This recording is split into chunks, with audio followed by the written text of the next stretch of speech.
Frogs in Puerto Rico are singing a different tune. Scientists studying these amphibians have noticed that their distinctive call is becoming higher-pitched due to climate change. The coqui frog has been a beloved source of nighttime sounds for many who have visited the Caribbean island, but their calls are now changing in response to global heating. Peter Nairns from the University of California, Los Angeles, and his team have studied the frogs for more than 2 decades.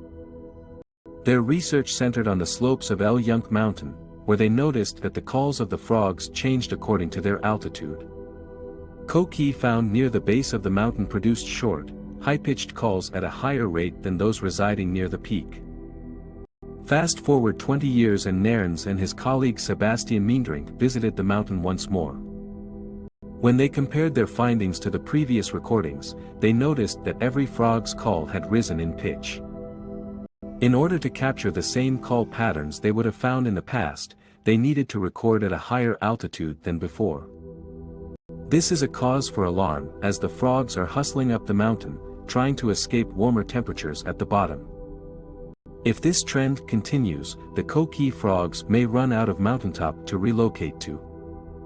With no cooler temperatures to escape to, their survival in Puerto Rico could be in jeopardy. Global heating could spell disaster for the sensitive amphibians, so it is important that we do our part to reverse it.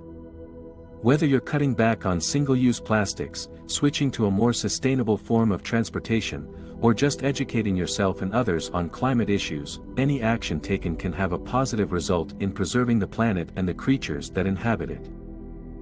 Do your part to help the coqui frogs of Puerto Rico find the relief of cooler temperatures. Make a change today and support the fight against climate change.